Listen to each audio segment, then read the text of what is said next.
Irmãos, boa noite. Queremos que aprove o Espírito Santo separar a mim e ao Edson para esse tempo aqui. E o que Deus colocou no nosso coração para essa noite, eu considero na vida cristã talvez o tema mais importante, o mais básico e talvez um dos mais negligenciados pela igreja do Senhor. Então, que Deus nos dê graça. E eu queria começar com essa frase do Spurgeon, que era considerado como conhecido, como o príncipe dos pregadores.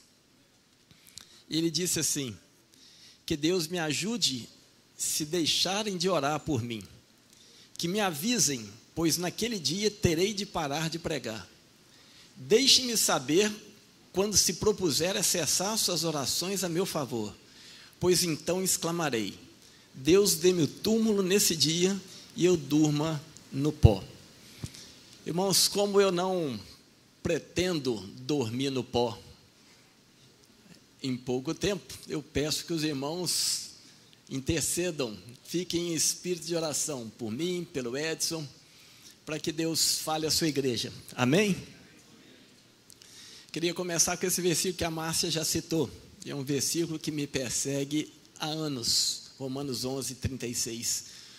Porque dele, por ele e para ele são todas as coisas.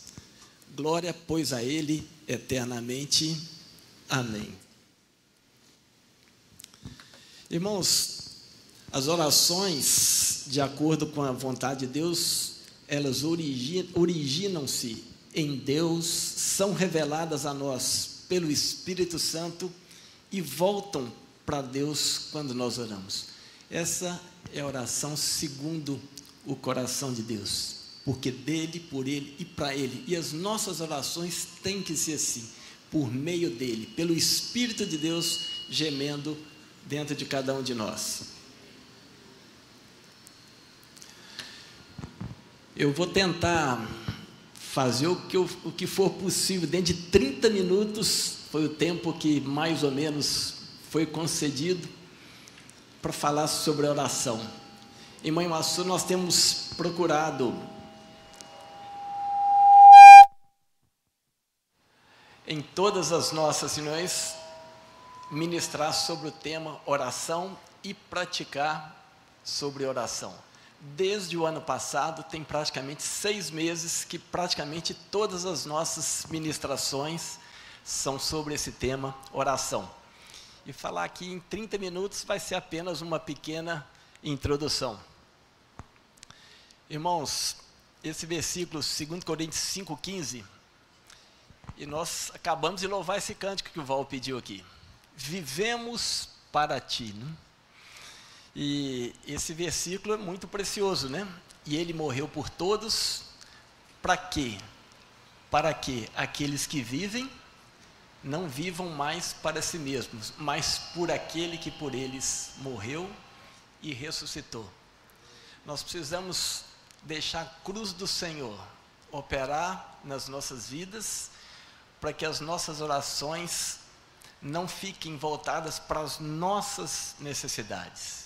Nós buscamos muito o Senhor para as nossas necessidades, como se Deus fosse um servo nosso, e nós buscamos o Senhor quando precisamos disso, daquilo, ou coisas semelhantes. E um grande erro nosso é pensar que a oração é um canal para expressar a Deus as nossas necessidades. Jesus, em Marcos 14, ele diz: Abba, Pai, tudo te é possível, afasta de mim esse cálice. Tudo te é possível, afasta de mim esse cálice. Todavia, não seja o que eu quero, mas o que tu queres. O objetivo, irmãos, mais sublime da oração é pedir que Deus cumpra a sua vontade. Aqui, melhorou?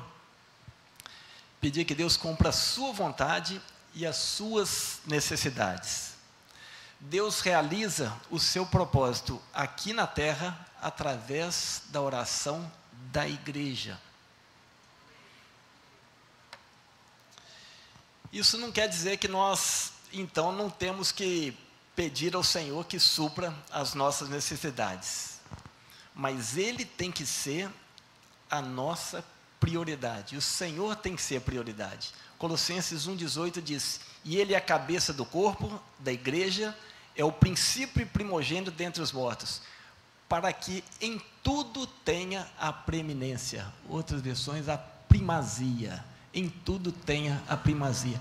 Nas nossas orações, Jesus, Ele tem que ter a nossa primazia.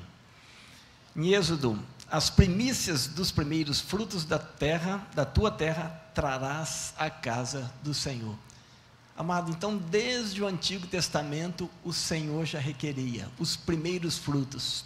Tudo é os primeiros, as primazias, a preeminência tem que ser do Senhor. E as nossas orações, os anseios do coração de Deus. E a oração, ela deve conter alguns princípios para que nós tenhamos resposta. E Tiago nos adverte: não tendes, porque não pedis.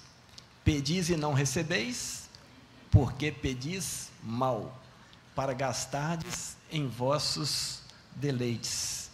E o Senhor, então, Ele nos dá alguns princípios que Ele nos ensinou na famosa oração do Pai Nosso. E a oração começa: Pai Nosso. Essa revelação, irmãos, da paternidade de Deus, é o ponto mais elevado da oração. Saber que Deus é Pai. A nossa maior motivação não deve ser buscar a recompensa que Ele pode nos dar, mas encontrar o nosso papai que nos vê em secreto. Ele tem que ser a nossa maior recompensa.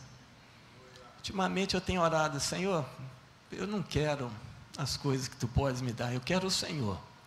Se o Senhor me encher do Teu Espírito Santo, é tudo que eu quero. É tudo que Ele tem que ser a nossa principal recompensa.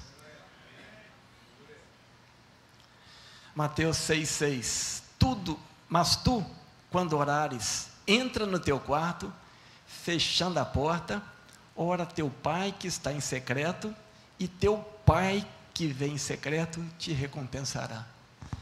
Irmãos, eu destaquei esse teu aí, porque o Espírito me ministrou quando eu estava preparando. Ele começa a oração ensinando a oração Pai Nosso. Mas aqui, quando ele vai ensinar, ele fala: ora a teu Pai. Ele não fala ora ao nosso Pai. E teu Pai que te vê em secreto. Irmãos, é aquele momento de intimidade. É como se Deus ali fosse você e Ele só. Ele está voltado exclusivamente para você. É o teu Pai. Ali é um tempo que você pode se deleitar na presença dEle. Irmãos, eu não tenho nada para falar com o Senhor, eu estou mal, eu estou em pecado. Ofereça o seu pecado para Ele, é isso que Ele quer, que você confesse o seu pecado, vai até Ele, Ele vai te recompensar, te enchendo do Espírito Santo, te perdoando, te curando, te lavando. Esse é o que Deus quer, esse momento de intimidade. E normalmente, nós levamos primeiramente as nossas necessidades ao Senhor, e depois pensamos em orar nas necessidades do Senhor. Mas Jesus ensina a ordem correta. Primeiro o nome, o reino, a vontade de Deus, e então depois dai-nos, perdoai-nos, conduzi-nos, livrai-nos. Primeiro tudo é o teu, né? Santificado seja o teu nome. Ele começa tudo com o teu. Então, na verdadeira adoração, o Pai deve ser o primeiro, deve ser a primícia. Santificado seja o teu nome. Irmãos, Deus quer santificar o seu nome através da sua igreja, dos seus filhos, em todas as nações. Olha que versículo tremendo, Ezequiel 36. e eu santificarei o meu grande nome que foi profanado entre as nações, o qual profanastes no meio delas. E as nações saberão que eu sou o Senhor, diz o Senhor Deus, quando eu for santificado aos seus olhos. Irmãos, nós mostraremos a santidade de Deus através do nosso testemunho, que nós temos um Pai, que nós não somos órfãos, e essa paternidade, ela está ao alcance de todos. Aleluias. Venha o teu reino. Irmãos, o reino dos céus, reino de Deus, ele já está dentro de nós, os que cremos, né? Como diz Lucas, nem dirão, ei-lo aqui ou ei-lo ali, pois o reino de Deus está dentro de vós. Mas um dia o Senhor virá para reinar sobre toda a terra por 1000 anos, né? Apocalipse 20, versículo 4, parte B, e viveram e reinaram com Cristo durante 1000 anos. E nós já conhecemos o final, a história já está toda traçada, o nosso futuro já está garantido, né? Apocalipse 11, 15, e tocou o 7º anjo a sua trombeta, e houve no céu grandes vozes que diziam, os reinos do mundo vieram de ser do nosso Senhor e do seu Cristo, e ele reinará para todo sempre. Irmãos, e aí então o Senhor vem para tomar o reino de volta para o Pai. E o Satanás é tão terrível, porque sabendo disso, quando nós vemos lá em Lucas, capítulo 4, Satanás, numa das tentações, ele mostra todos os reinos desse mundo, e diz para Jesus assim, se prostrares e me adorares, tudo isso pode ser seu, porque foi-me dado e eu dou a quem eu quiser. Primeiramente, Satanás está falando a verdade, porque se fosse mentira, Jesus ia só repreendê-lo ali e calar a boca do diabo. Mas Jesus fala assim, adorarás somente ao Senhor teu Deus, e a Ele prestarás culto. Então o Senhor, Ele sabia que Satanás, ele estava falando uma verdade, que não era mentira, e Satanás queria usar essa artimanha, porque sabe que Jesus veio para tomar o reino de volta e entregar o reino, o reino que foi entregue a Satanás, porque quando Deus deu o domínio ao homem, o homem entregou esse reino a Satanás. Por isso ele diz ali, foi-me dado e eu dou a quem eu quiser. E esse versículo confirma, né? Em 1 Coríntios 15, depois virá o fim, quando tiver entregado o reino a Deus, ao Pai, e quando houver aniquilado todo o império e toda potestade e força.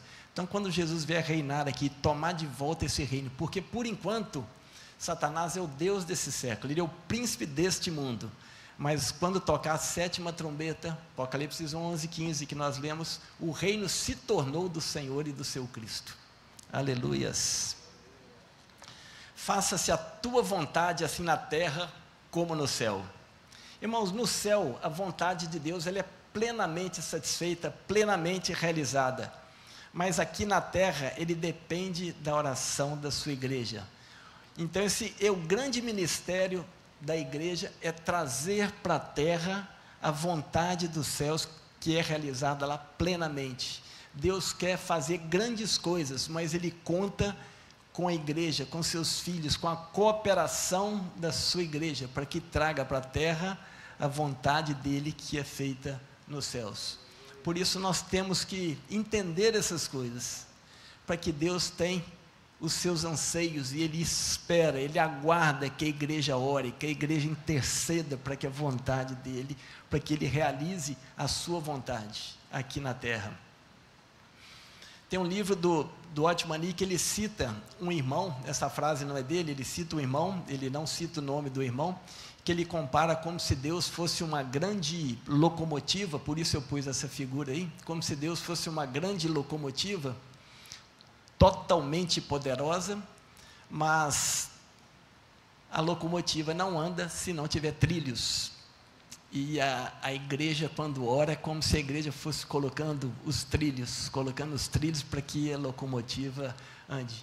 Então Deus, Ele tem muitas coisas que Ele quer fazer, mas Ele aguarda que a sua igreja interceda, que a sua igreja ore. Tem uma passagem em Isaías que fala que ele procurou alguém que se colocasse na brecha, mas ele não encontrou. Muito triste. Então, quando a preeminência do Senhor tiver sido dada, quando eu orei, santificado seja o teu nome, venha a nós o teu reino, seja feita a tua vontade, aí então, quando nós estivermos ali gastando esse tempo com o Senhor, adorando, santificando o nome dEle, bendizendo de seus feitos, e aí então nós vamos começar. O pão nosso de cada dia nos dá, perdoa as nossas dívidas, assim como nós temos perdoado. Não nos deixe cair em tentação, livra-nos do mal, porque teu o reino, o poder e a glória para sempre. Amém. Então, quando começamos a oração com o teu, com o teu, com o teu, aí nós temos fé para começar com o nosso, com o nosso, com o nosso. Mas a oração, as primícias têm que ser do Senhor. Amém? Então, primeiro, o reino de Deus, nós não temos tempo para ler o texto todo, e é muito conhecido dos irmãos, é a continuação da oração que o Senhor nos ensinou. E então, ele coloca aqui, né, não estejais ansiosos, né, porque haver de beber, o que vocês vão haver de comer, de vestir, né? Aí ele começa a falar que os gentios têm que se preocupar com essas coisas, nós não, nem mesmo Salomão, né, olha os lírios do campo, né, nem mesmo Salomão se vestiu como os lírios do campo, eles não fiam, né, não trabalham nem fiam, e ele continua, né, quando chega aqui no versículo 31, não vos inquieteis que havemos de comer, que havemos de beber. Irmãos, comer, beber e vestir são as nossas principais necessidades. E dentre as nossas principais necessidades, o Senhor fala que nós devemos ainda buscar primeiramente o reino de Deus e a sua justiça. Antes das nossas principais necessidades, buscar primeiramente o reino de Deus e a sua justiça. Olha essa oração de Salomão. Salomão estava em Gibeão, onde Josué deu ordem ali para que o sol se parasse ali em Gibeão. E Salomão estava ali, ele teve um sonho, e no sonho o Senhor apareceu a ele e falou que ele podia pedir o que ele quisesse. Pode pedir o que você quiser. E Salomão então falou assim: Senhor, eu sou como um menino, como que eu vou governar, julgar as causas do teu povo? Como que eu vou fazer isso? E ele então pediu entendimento, pediu sabedoria. E olha o versículo 3, versículo 11. Pelo que Deus lhe disse: porquanto pediste isso, e não pediste para ti muitos dias, nem riquezas, nem a vida de teus inimigos, mas pediste entendimento para discernir o que é justo. Então eu destaquei: não pediste para ti. Lembra de Tiago? Pedis e não recebeis, porque pedis mal, porque pedis para gastar com vossos próprios deleites. E o Senhor então diz: eis que faço segundo as tuas palavras, versículo 12, eis que te dou um coração tão sábio e entendido, que antes de ti teu igual não houve, e depois de ti teu igual não se levantará.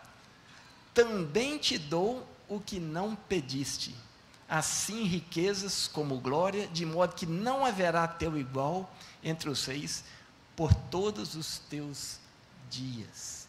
Então Salomão ainda nem pediu, mas como ele pediu algo segundo o coração de Deus, algo segundo os anseios do coração de Deus, ele recebeu infinitamente mais daquilo que ele pediu, que poderia pensar. No céu e na terra, só uma oração é legítima e aceitável a Deus, aquele que lhe pede que se cumpra a sua vontade. O Senhor diz: venha o teu reino, ensina, né? Venha o teu reino, seja feita a tua vontade, assim na terra como no céu. Então nossas necessidades pessoais, elas deviam se perder na vontade de Deus. Esse é o segredo de uma oração respondida. Irmãos, nós precisamos buscar essa garantia de resposta. Oração é um diálogo com Deus, é nós orarmos, colocarmos os anseios dele, as nossas necessidades e obtermos respostas. Eu creio que nós experimentamos ainda uma vida ainda muito medíocre de oração. Medíocre, nós estamos na média, né? Eu acho que Deus quer nos dar algo muito além daquilo que temos experimentado, muito além daquilo que temos vivido. Porque nós temos garantia de respostas, mas não tem sido a nossa realidade, ou da maioria. E tudo quanto pedirdes em meu nome, eu o farei, para que o Pai seja glorificado no Filho. Naquele dia nada me perguntareis, em verdade vos digo que tudo quanto pedirdes ao Pai, Ele vos concederá em meu nome. Até agora nada pedistes em meu nome, pedi e recebereis, para que o vosso gozo seja completo. Só um adendo, irmãos. Pedir em nome de Jesus não é um jargão evangélico não, viu? Achar que a gente pode pedir qualquer coisa e bota no final da frase em nome de Jesus. Pedir em nome de Jesus é como se o próprio Jesus estivesse pedindo para o Pai. E isso é garantia de resposta, que se o próprio Filho está pedindo, com certeza vai ser respondido.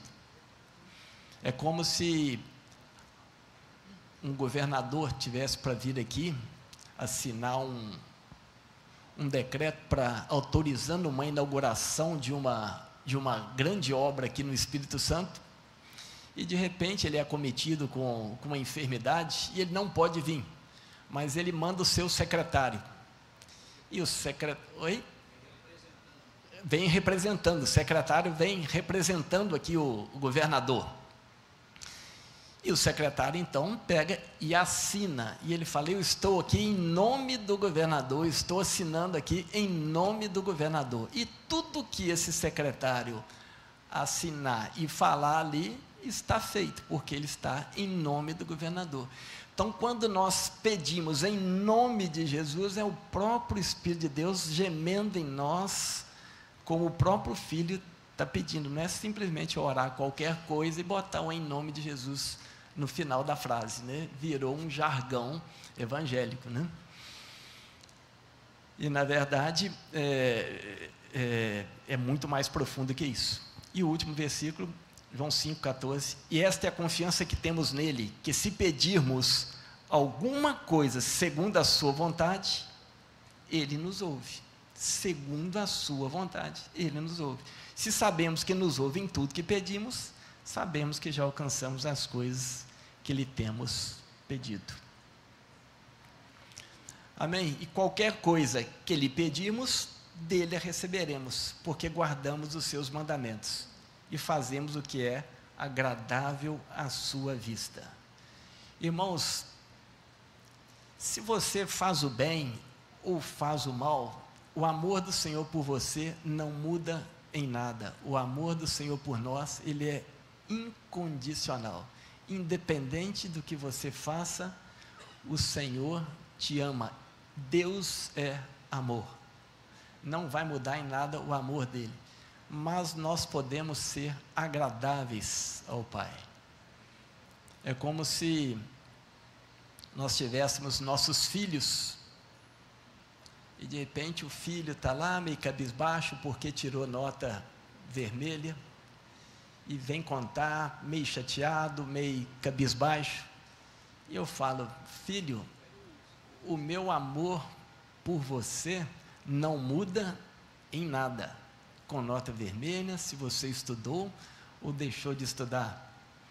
Agora, se você quer ser agradável ao papai, dedique-se, se esmere, faça todas as coisas com esmero, e você possa tirar notas melhores. Mas o papai te ama independente da sua nota.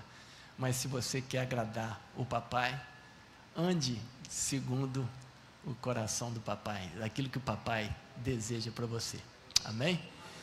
Que Deus, desperte e que toda a sua igreja, para que nós tenhamos essa vida de resposta de oração. Sei que todos nós oramos, mas que nós tenhamos uma vida de respostas de oração. E lembrando os irmãos que amanhã, 9 horas, nós começamos com as nossas orações. Amém?